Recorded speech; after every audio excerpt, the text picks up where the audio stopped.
Henley Africa. So really excited to be here. Thank you. Absolutely. Thank you so much for joining us. So I can imagine, leading a global institution like Henley, which is ranked number one for the amount of women who sit in leadership positions and on the board as well, and also being ranked by the Financial Times for the executive MBA rankings.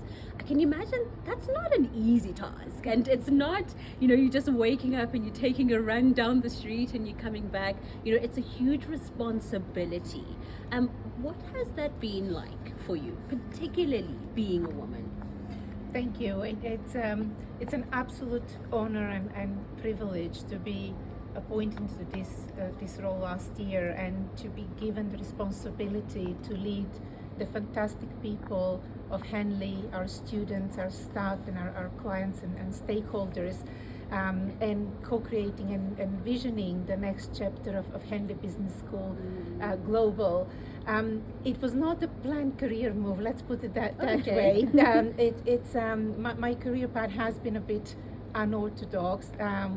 Moved around a lot, the world a lot, being educated in 4 or 5 countries, different countries around the world. But all those experiences have really made me passionate about education and about people and the power of education. And as long as I felt that with what I'm doing, either through my research or my teaching or my leadership positions, makes a difference, makes a positive difference to individuals, communities, or organizations, or countries for that matter, I'll just stay true to my vision, to my values. And I would not have been able to do this if it wasn't for the wonderful people at Henley and our community. So it is a big responsibility, but being part of that community gives you the strength to take on the challenges and the opportunities ahead of us. Yeah, I can imagine. But tell me, when you were taking up this job, because you mentioned that you've done quite a wide range of things. So I think firstly, I'd want to know, did you ever imagine that you'd become the dean of such a prestigious organization? First female. First female dean. Absolutely not. As I said, my career has taken different directions over the many years that I've been in work. Some by choice, some by circumstances, but every single one of those experiences have made me a better person, and taught me a skill or capability, or opened a perspective to me. I came to academia relatively late for traditional academic. I was in the corporate world before that for more than 15 years. And Henley was actually the first place I applied and the first offer I got. And I just fell in love with the institution. The values it stands for, the ambition, the care and the empathy and the support for developing individuals in well-rounded professionals and leaders. And that was 15 years ago, and I never looked back. It is, I think sometimes we do plan our careers and we build, but I think what does it mean to plan your career? And if I reflect back on mine, almost 30 years now, it is really about values. It is really about purpose, and staying true to your values and driving your purpose can be anything from my early days as a flight attendant, an entrepreneur helping my father, to working in the banking sector, to working consulting, to working in education. Every context is different, but something that stays with you and you stay true to is those values and that purpose, and that guided my career in a sense. Yes. And you mentioned that coming into Henley, it's a very supportive environment. There's a lot of care.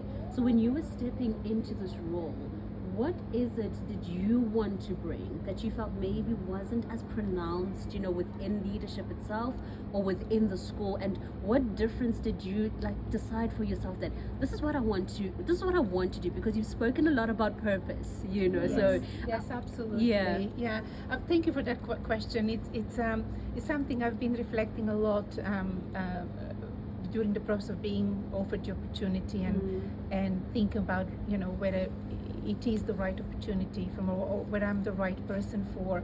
As women, we all have that sort of imposter syndrome, and being the first female dean in one of the oldest business schools in the UK and Europe. It was established in 1945 on the banks of the River Thames in the UK as an institution that would help rebuild the country, to train the returning soldiers and give them different kind of weapons to fight and rebuild what was destroyed economy after the World War II, to very quickly then becomes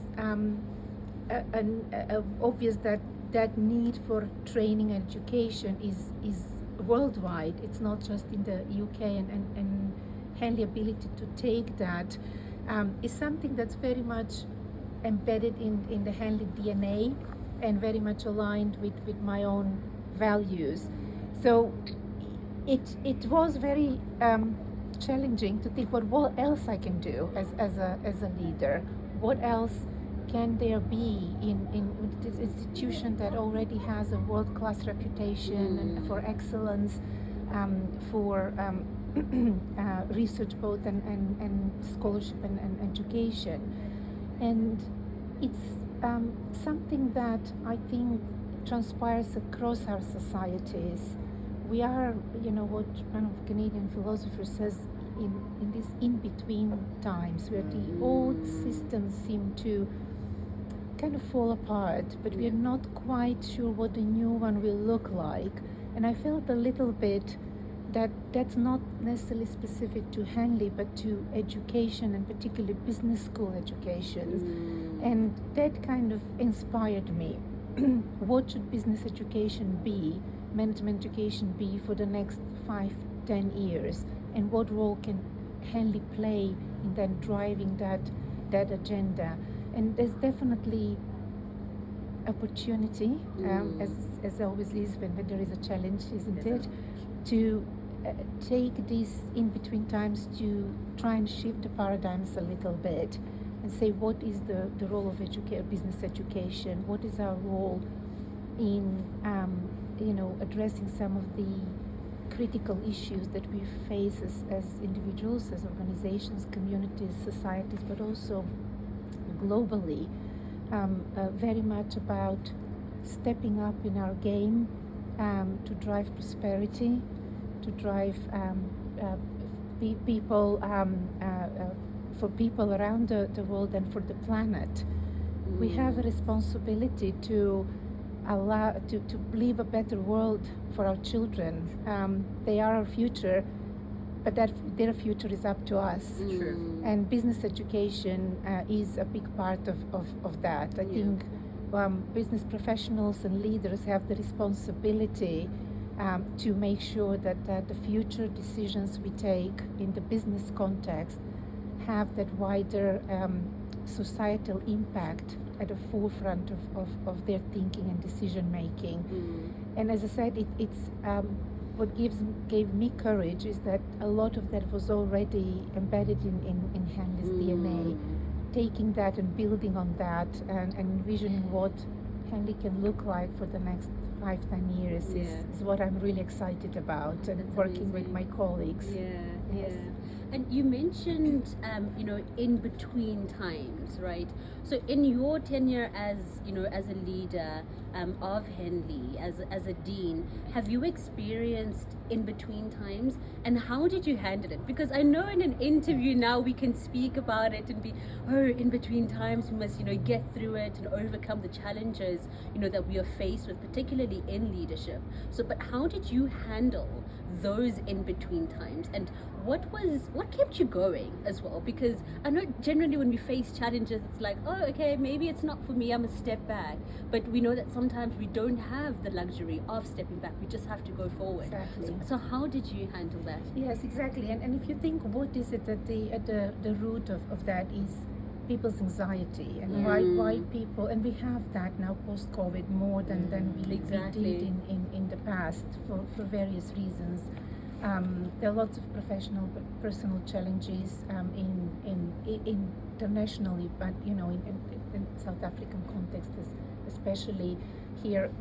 I think if you get to the root of what is it at the root of the anxiety of people is fear of uncertainty, and we as human being are just wired that way, that we need to know, even if it's not the ideal outcome, we need to know the outcome. And I think what really helped me as a leader stepping into a role in between times was that care to make sure that I provide reassurance to my staff and to our stakeholders and our students and our alumni, that what the future may look like for us. There are no guarantees, but if you share with them the vision, if you reassure them that we have the strengths, we have the competencies, and we can do this together, if we work together as a community, we can overcome this. And there are lots of positive things to be proud of, so reminding people of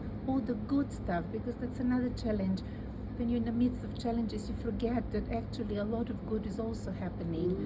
And just bringing those success stories, those good stories, feel-good stories, and sharing and reminding people that there is a lot to be proud of, a lot to celebrate, and even it's tough, to make sure that we take the time to acknowledge everyone's contribution and define success in a more broader terms, and one day maybe success that we actually show up for work. Because we had a really crappy day or night before that, and the baby was crying all night, or your parents were unwell, but whatever it was, right, or your car broke down, but you showed up, and that is a success for that day, all the way to the students graduating like they are next week here at Henley, or all those happy faces, and the difference you've made in those other people's lives.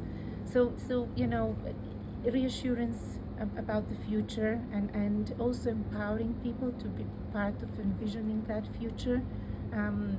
You as a leader provide a direction. I would like to, the word that you kind of point to the North Star, but then you allow people, enable people to choose their path, how they're going to take us to the North Star. Because, and this is where the diversity and the inclusivity becomes really important, because that's where the creativity comes, different perspective. And when we talk about Henley Global, the beauty of Henley Global is that diversity, is that when you as a academic come and teach in this context, and you teach in the UK, and you teach in Malaysia, and you teach in the Nordics, and wherever it is in the world, you see the world through different lenses, and that really informs, shapes you as a person to begin with, which definitely did for me, but also shapes your thinking and the way you teach about the world.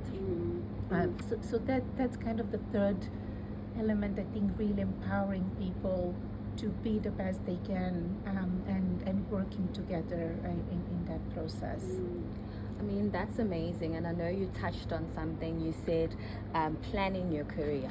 We often hear a lot of conversations about studying, but we often don't hear conversation what can I do after studying. It's easy to be in a classroom and to graduate, but what are the tools that can we use to actually plan for our careers and be successful at it? So there are different approaches. It depends on the context. If we are in a context where we have the luxury to choose, and mind you, not everyone, and I'm speaking from personal experience, there is not always a choice.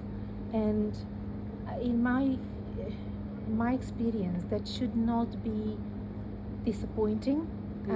Every experience is valuable. Every experience is a learning opportunity. If nothing else, it's a chance for you to say, well, that's not what I want to do, or that's not how I want to build my career. At least you've done that, and it gives you that insight. And in every experience, you will develop a skill or capability or a behavior. You will meet some wonderful people, and you meet some people who will challenge you on different levels. So what I'm trying to say, especially to young people, don't be too picky about your career choices. And I would highly recommend actually experimenting a little bit, whether that's through a side hustle, engagement with not-for-profit charitable work in your communities, or sports, or whatever, or extra source of income, whatever it is, because it will make you richer. It will make you build your leadership skills, and also build your resilience. And that's another thing I think today's leaders need. We need lots of resilience. Going back to the earlier conversation around challenges, how do you go home after a tough day, and you still have to smile for your children and your spouse and your partner, and still reassure them that everything is okay, and go back the next day. So those different experiences will give you that resilience. And the other critical element, I think, in anyone's careers is mentors. Absolutely. And I was blessed throughout my professional career, again, not necessarily planned, because where I came from, and the experience of the workforce, there was no such thing, at least not in any formal way. But I was fortunate enough, as I said, to have some wonderful mentors in my life who supported me in a different way, either related to the work environment, to provide opportunities, to encourage me, to give me the confidence to step up, but also the opportunity to step up into certain things, to mentors that were outside of my world, who then provide that alternative perspective on things and keep you grounded in a way. So mentors are really critical, and I usually get a question, well, how do you find a mentor? I was about to ask. I literally wrote it as a question. And that is a challenge. It really is, and it's one of those things that it's difficult to say there is a formula. It's sometimes you just simply click with someone. There are lots of people up there that are passionate about young people or younger colleagues, more junior colleagues that would like, because they've been there, done that, and they want to give back, and they will pick you up. Even if you don't choose them, they'll choose you. So talking to a lot of people, don't be afraid to share your story. Don't be afraid to be vulnerable, and say, I'm really, have this imposter syndrome. I have given this task or a project. I'm really not sure if I'm up to it. Just the more people you talk to, it doesn't make you weak. It will make you stronger, because you never know who will come up with the right advice for that particular moment. And it's almost like I always say, the mentors picked me rather than I picked my mentors. And yes, there will be a certain relationship that will not necessarily work out, or there will be a long-term relationship, and some will, and some will follow you through.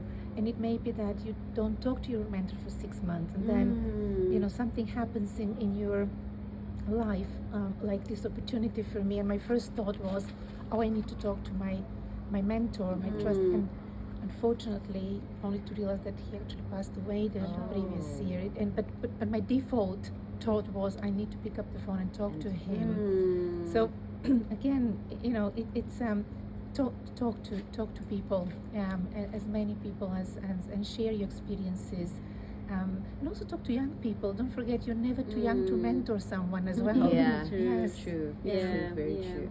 And having said everything that you've just shared with us, what is the global vision now for Henley?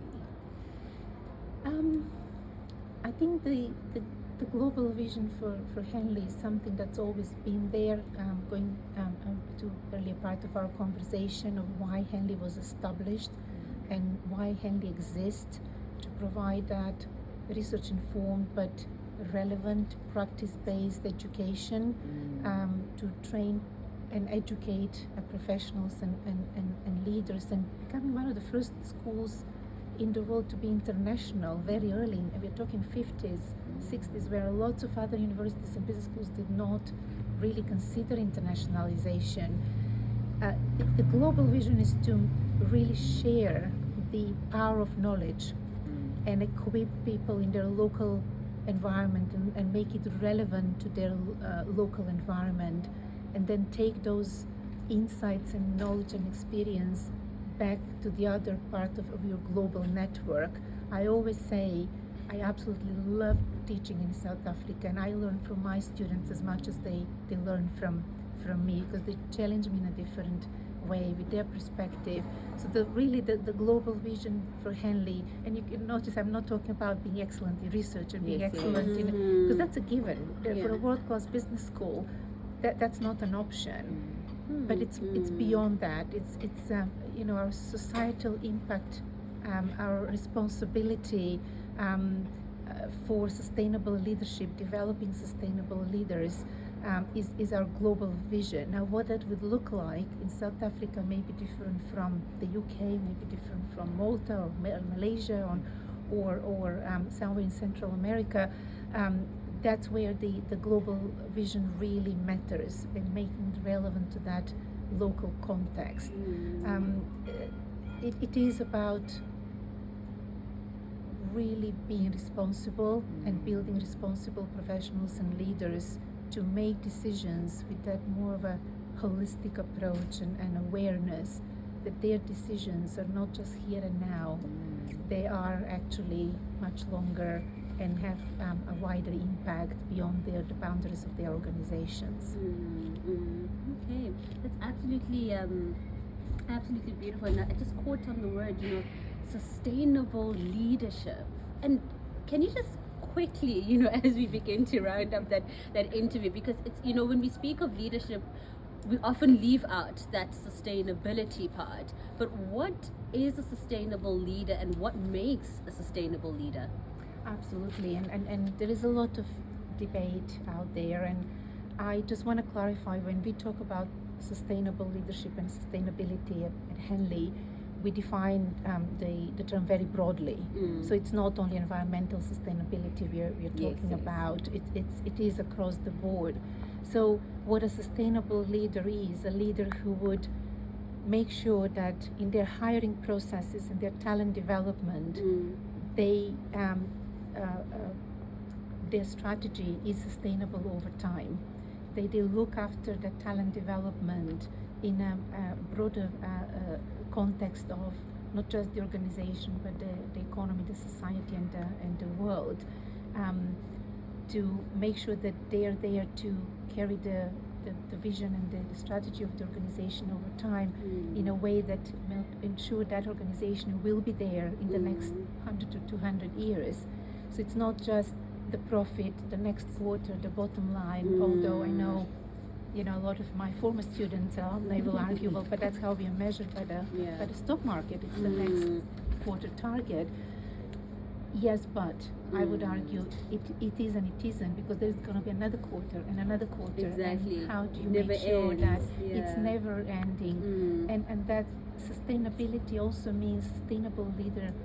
That decision, as I mentioned earlier, are for a longer term sustainability. That if you have a supplier that that their environmental practices are not up to scratch to your organization's standards, yes, it's going to be more profitable, but is it sustainable? Sure. And what is the impact of that supplier that is going to have, not just in there somewhere far away that you don't see, but ultimately on everyone and the future generations.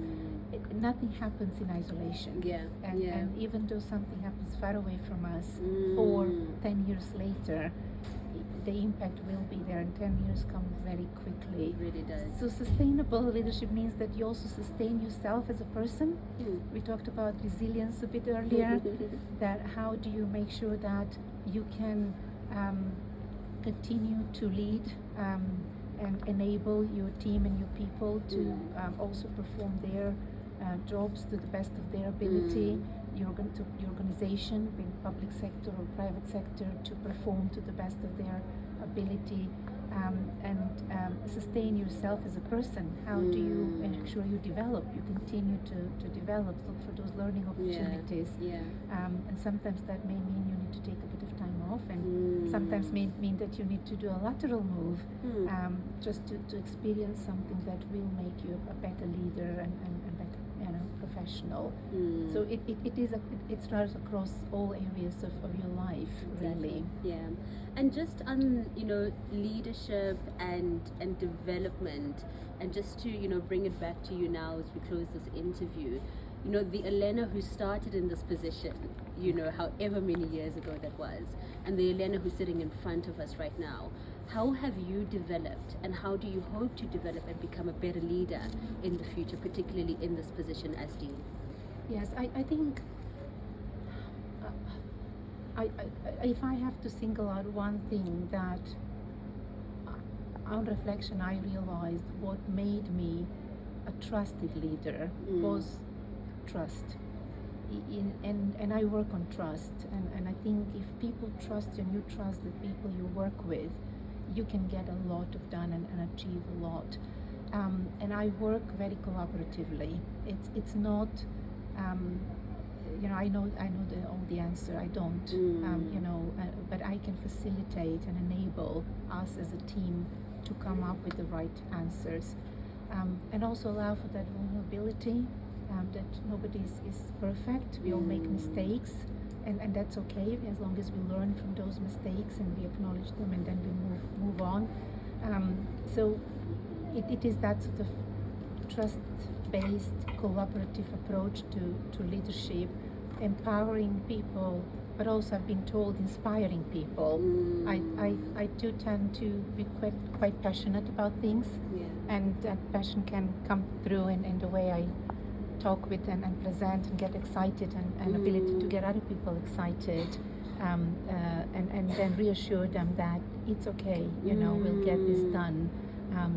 Maybe not the perfect solution, but it will be a solution, and we'll all be better for it. So yes, at different stages of your career, you pick up on different things. The more senior you are, the more responsibility you have, and more aware of that responsibility, and requires slightly different approach to things. But ultimately, it is all about the people you work with and the relationship you have with them.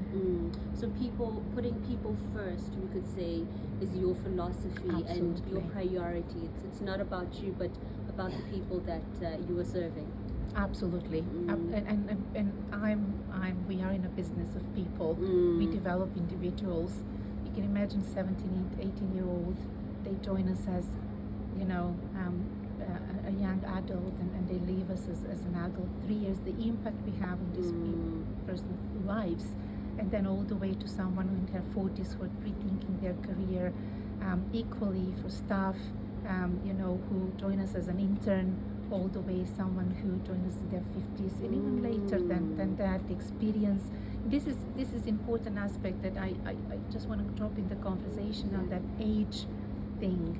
Having people in the room around the table from 18 as an intern to all the way 60 something, it's absolute source of creativity and ideas, and it's something that I think we don't leverage enough. And again, as a leader, I'm trying to bring those communities together and have those conversations around the table. But it's absolutely about the people. People are our biggest asset, our biggest resource. All right, absolutely lovely. I'm so inspired by all that you have said, and I look forward to all the work that you are going to do with Henley in the future. And thank you so much, for putting people first as opposed to putting them at the back end. All right, and Women Radio, that was Elena, the Dean of Henley, chatting to us about her leadership and all that she has done, and her vision for Henley in the future. So we're going to take a short musical break. This time it will be